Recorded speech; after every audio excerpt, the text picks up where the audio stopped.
The pump clicks off at $11 and you put the nozzle back. The tank is not full. You know exactly how far $11 gets you, which is Tuesday and maybe Wednesday if the traffic is kind. You stand there in the cold with your hand still on the handle, and you do the thing you have done 1,000 times, which is arithmetic you never asked to be good at. This is not a video about how to make more money. This is not a video about hustle. This is not a video about the version of you who finally arrives.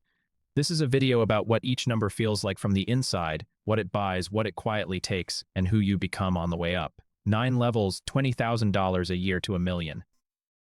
You start at the bottom, where the air is thin. $20,000 a year is not poverty the way the word gets used on the news. It is stranger than that, because from the outside it looks survivable. You have a job, you have keys, you have a bed and a door that locks and a phone that still works if you hold it a certain way. What you do not have is slack. At $20,000 a year, every choice is a trade, and the trade is always against something you also need.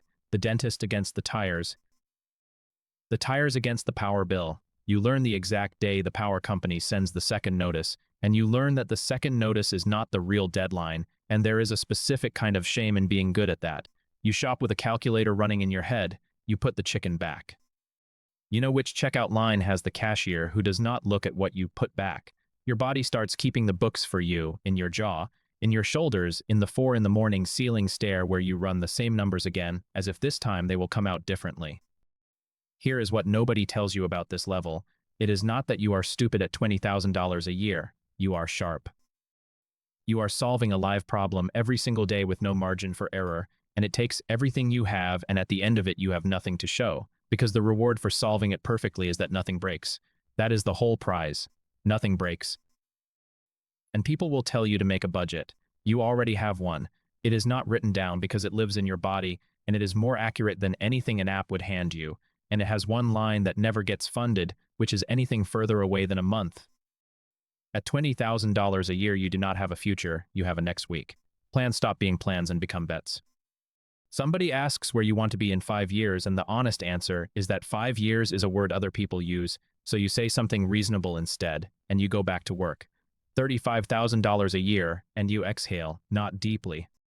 But the bills clear on their own dates instead of on yours, and the second notices stop coming, and you stop flinching at your own phone. You buy a set of towels that match. You get the tooth fixed.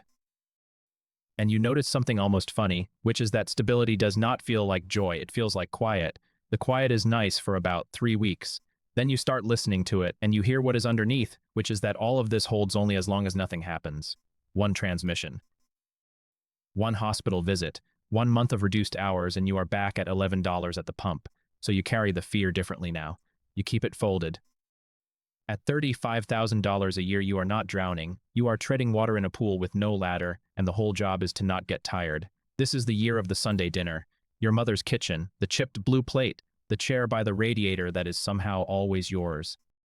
You leave at 8:15, before the coffee, because you have already done the math on the tolls and the gas, and you say is an early shift, and is an early shift, and it is also not the reason.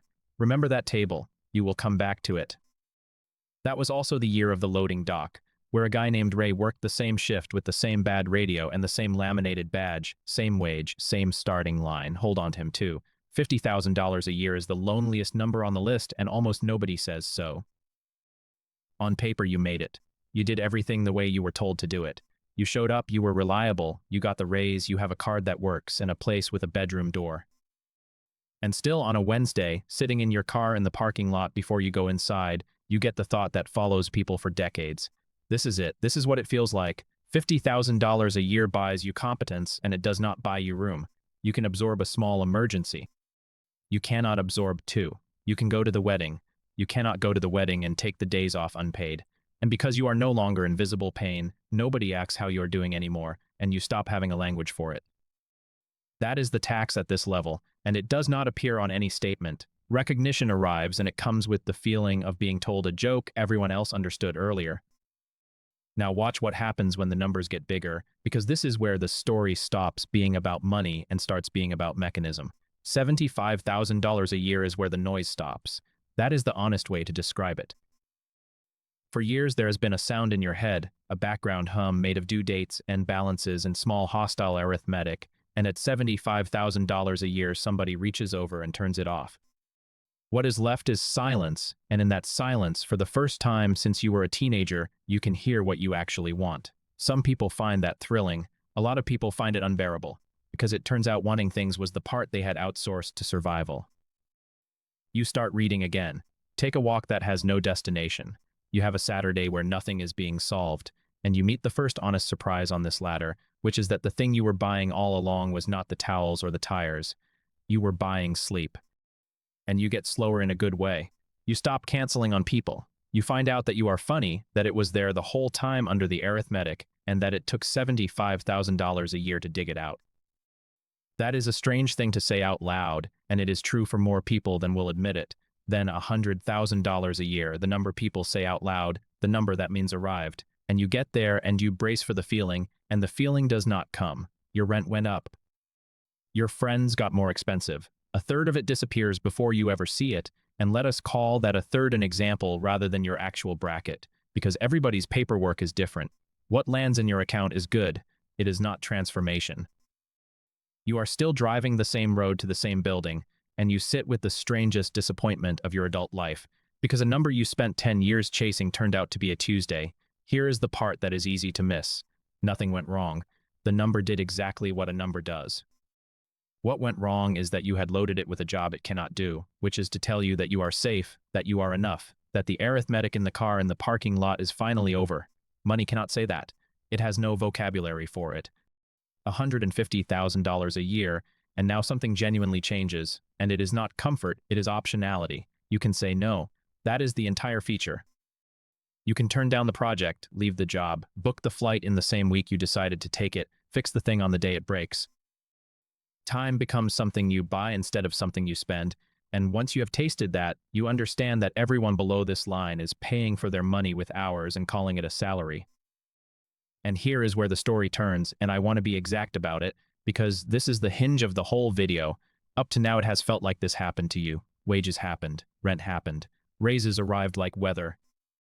But look back along the ladder, and you can see the decisions, small ones, each of them made in the 90 days after a raise landed, when the new money was still sitting there unspoken for.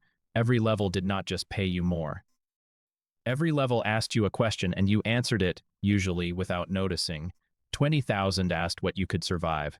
50,000 asked what you would settle for. 100,000 asked what you thought a number owed you. 150,000 asked what your time is for. This was not weather. This was decided, which brings us to Ray, and to the only comparison in this video that matters. Same loading dock, same laminated badge.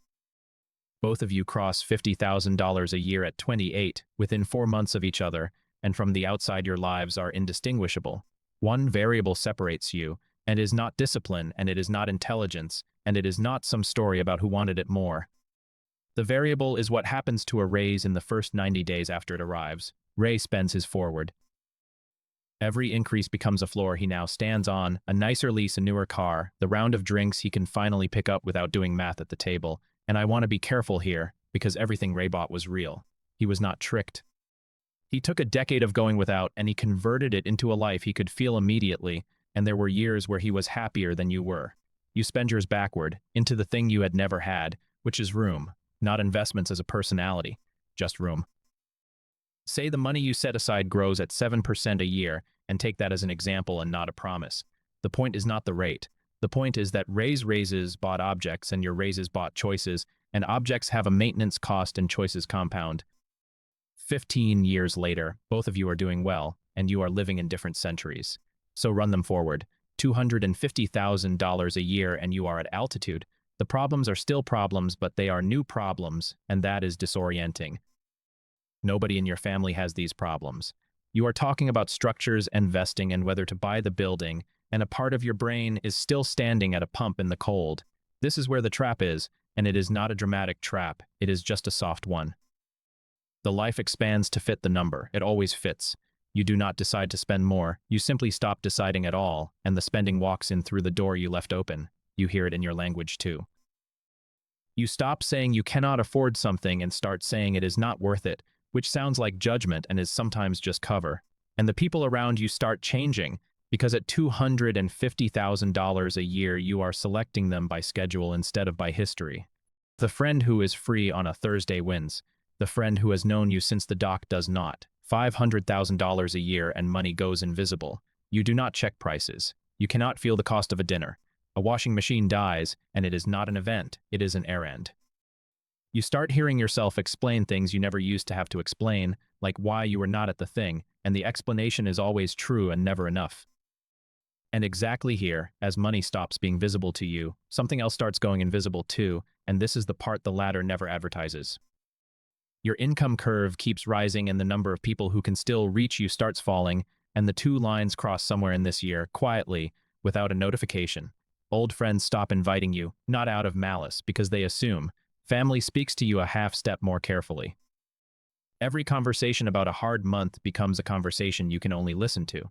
You have become, without doing anything cruel, a person whose problems cannot be shared with the people who made you.